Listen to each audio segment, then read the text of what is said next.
Hello there, Alaskans, wherever you are. Welcome to the Must Read Alaska Show. Coming to you from somewhere in Alaska. This is the place where we talk about, you guessed it, Alaska. Where we keep the mainstream media on their toes and where we are standing up for what's right in a world run by leftists. You can find out more by heading over to mustreadalaska.com and also checking out the Must Read Alaska YouTube channel for some really great content. But first, let's get this party started. Well, welcome everybody to the Must Read Alaska Show. I'm your host, John Quick, coming to you live from somewhere in Alaska. And I hope everybody has had a phenomenal week. We had a jam-packed week here at Must Read Alaska. We had, this is our 6th show of the week. It's number 12 in the last 10 days.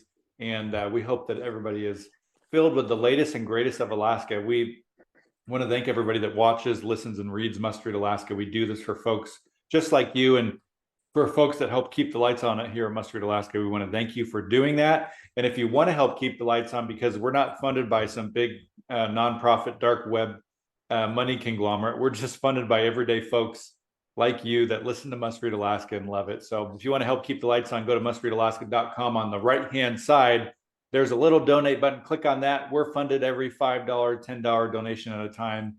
But without further ado, we have a very special guest today, one of my favorite people in Alaska, Representative Jamie Allard. Welcome to the Must Read Alaska Show. Thank you, John. I'm so glad to be here finally. It's been a little bit crazy down here, but yeah, thank you for having me today. Well, our folks love you, and we're big fans of all the stuff that you do. You keep everybody on their toes, which I think is a very unique skill set that you bring to the table. We're going to get into it here in a second, but one of the things that just happened was Congresswoman Mary Peltola just gave a speech on the floor. Give us the rundown on how that went and what she talked about and what your take on it was. Well, first of all, I appreciate that she ran for office and she is our Congresswoman. I don't disagree with, let's rephrase that. I don't agree with probably 99.9% of her politics and her views. Nice enough Congresswoman. It was an interesting speech. There was no, I would say, substance to it.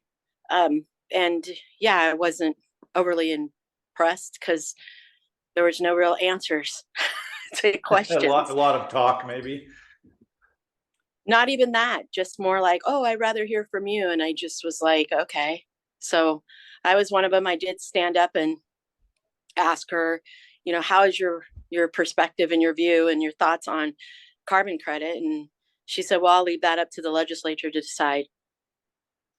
I know that her husband has some bit of a vested interest. So it was interesting how she's our sitting Congresswoman, but she had no thoughts. So that was, that was probably the hardest. That was the hardest question. Nobody asked anything else. So, well, you are in Juneau now. You have been part of what's been, years in the making for folks, forming a majority coalition that is the majority conservative, which is very exciting. So talk to us about, the people outside of Juneau. It's hard for us to understand that process, myself including, of, man, what is it? You don't just go to Juneau and all of a sudden you're in a conservative majority caucus. Tell us about kind of what that process looks like, just for folks that are looking from the outside in and kind of inside. So I will give you, absolutely. So I'll give you kind of a little bit of context on how it came about. Today, Congresswoman Patola said that she's proud of the House caucus because we're in a bipartisan coalition. That is not true.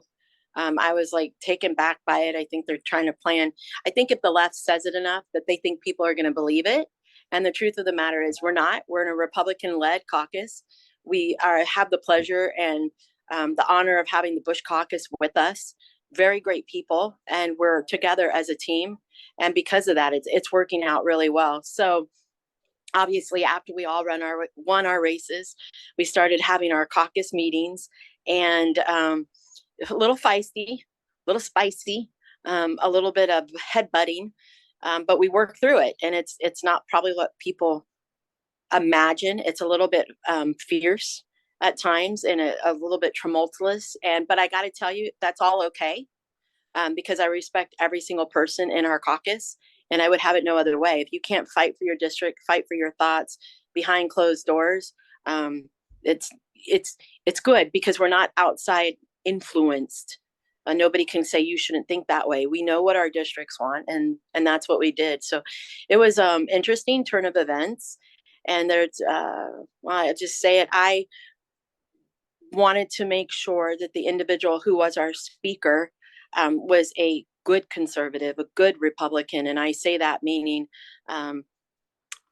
aligns with me and my district, and I'm not afraid to say it. And there were times, and I don't know if I could say it, I was not going to vote as much as I think she's probably a nice person.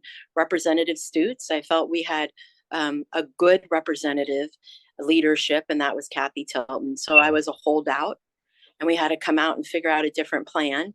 And I respect every single person. And they said, Bush Caucus. And I said, absolutely. So I was able to get behind it. I love it. I remember hearing that you held out.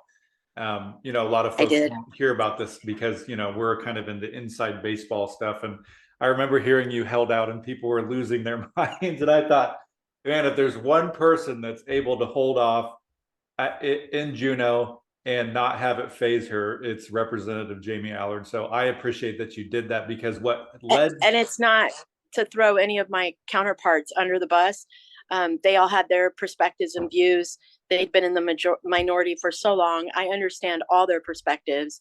I respect every single one of them. And they were working hard to make sure we could all come together. And with very much respect, they showed me and they said, you know what? Okay, we're going to work with you too. And it was super nice. And I appreciate that from all of them. Yeah. And one of the things right out the gate that I think any side of the aisle can appreciate is the new Speaker of the House had the committee on committee meetings open to the public, where before the former Speaker of the House had those closed off secretive meetings happening, which I just don't think is a correct posture for anything in this day and age. Everything should be open to the public outside of kind of executive session, lawyer speak stuff. And our new speaker is going to be phenomenal for Alaska. I'm very excited. She is. And Kathy Tilton earned it, deserves it. She's amazing.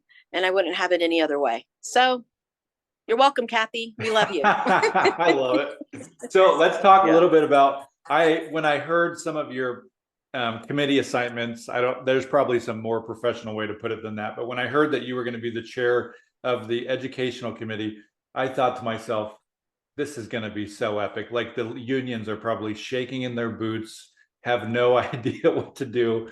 Tell me a little bit about some of your committee assignments, specifically about the education one and why you're excited about it.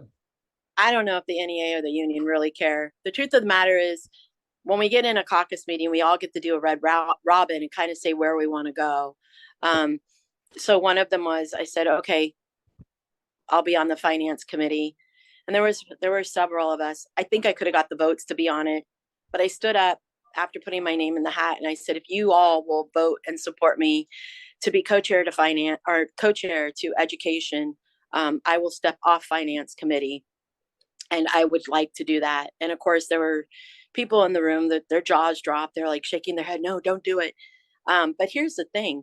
I know it's something to do with, it's the best thing to be on and you on the committee. But the truth of the matter is, nationally, we have, I'm going to call it an epidemic with the failing of our children in the education system.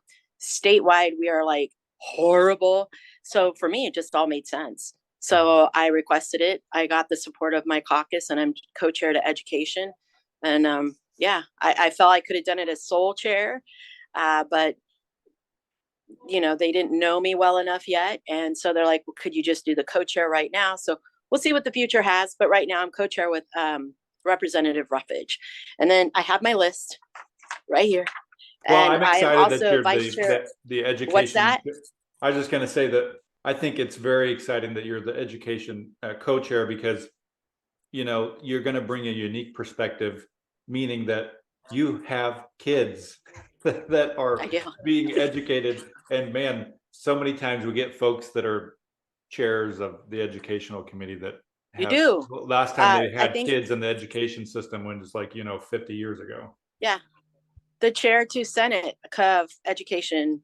I don't believe they have kids in the system, which is, I don't want anybody telling my me what to do as a parent when you don't have kids. And there's a big difference when you have children in the system or raising children. It's just a different perspective. Yeah. But I'm also vice chair to the judiciary. And then I'm on rules, ways and means. What else am I on? State affairs, joint armed services, and tribal affairs. And I will tell you, and these are all ones I love. And then I have a whole slew of subcommittees. So it's about 12 right now. But once the subcommittees are over for finance, then I'll just be down to the 8. But I want to, when you're on finance, you can't go and dabble in all the other ones. You're held to just finance. It's a good opportunity for me to have input across the board. Yes. So I'm excited. So recently there was a new freshman caucus that was formed. Are you a part of that? What's your thoughts on that? And how did that whole thing end up coming to be? I am a part of the freshman caucus by default because I am a freshman, but I am a member of the House Republican Majority Caucus, period. I know that the freshman caucus, they get together for dinner and other things, and I haven't had that time yet, and maybe in the future I will. They're great people, but honestly, my focus is on the Republican caucus, and that's where I'm at. You know, I know the incumbents. These are people I've known for years, and it's fine. So do you know, almost like the minute you left the assembly, all hell broke loose. Right? I see. It's not me, John. It's not me. They can say it is, but it really isn't.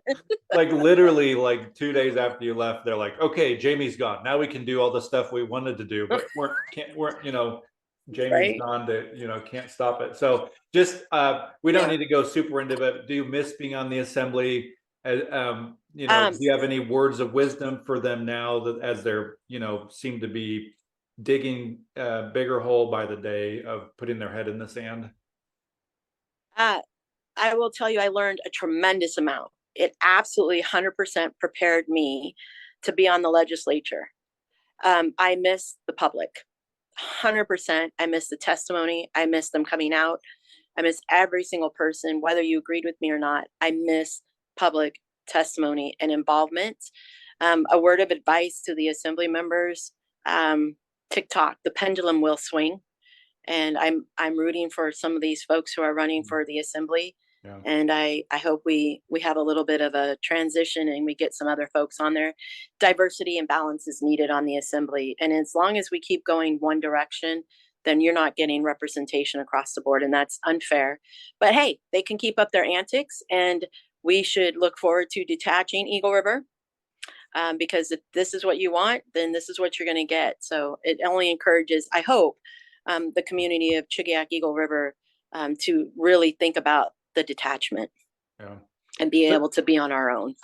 So you're going to have folks listening in here from your district specifically. Do you have a message to them? I'm sure that you're in communication with them, but this is a great time just to kind of get something out to them and the folks that, you have out of all the representatives in Juneau, you have a very decent following of conservatives all around the state that care about what you're doing. So what's your message to them? I will not let you down. I don't know why people come down to Juneau and their perspectives change or their values. I have no idea what that means. It's not for me. I get text messages from people back home saying, "Hey, thank you," or "Stay focused. Don't change your perspective or your views." I'm 52. That view and perspective is already embedded. I am not going anywhere with my views. I will represent Eagle River the best I know how. And I am involved with the majority. I am working well with everybody. The narrative that was painted of me being on the assembly, I got to tell you, it's great down here. And I like all the Republicans. I get along very well with each of the Democrats, and we're just moving forward. So no, we're going to make a difference. And I want my district to be proud of me. And I'm very proud of mine. So all the constituents. Nice. Well, Jamie, Representative Allard, I'm very excited that you're down in Juneau. I look forward to seeing what you're going to accomplish. And just in the short time there, helping us get a new Speaker of the House that is a true conservative is a a pat on the back to you because I know you had a big part and big role in that. So kudos to you. Do you have any last minute thoughts before we head off here? I do. I want to encourage everybody across the state. If you have any concerns, there's a couple of things I want to bring forward. We need to extend the school year. I know people are like, what? If you extend the school year about 10 days, you're going to add a year and a half on to the education from kindergarten to 12th grade without extending up until 20 years old. I think that's amazing. People need to look at that. Future plans to consolidate our school districts. We don't need 54. We could go down to probably 15, but I'd rather go down to about 7. I would love to cut the ASD in half because I don't feel that we're being represented properly by one school board that has so much control over the largest district in the state of Alaska. And I just want to encourage everybody, text me, email me, call me.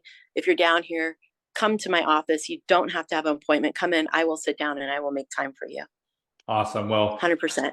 Great point on the school board. There's a Dave Donnelly is running for re-election, and he is the sole conservative on the school board. So I think it's an at-large position. So make sure to get out and vote for Dave because he's by himself on the school board, and he helps keep checks and balance system that otherwise would not be there if we don't at least have one on there. So, Yeah. Representative Allard, I appreciate you coming on the show. I know the folks will appreciate hearing from you. We wish you nothing but success here at Must Read Alaska. It'll be fun to see your journey, and I know that the sky's the limit for you. So Thank you, John. Hope you have a great rest of your day, and thanks for taking 20 minutes here with us. Until next time, I'm John Quick from somewhere in Alaska.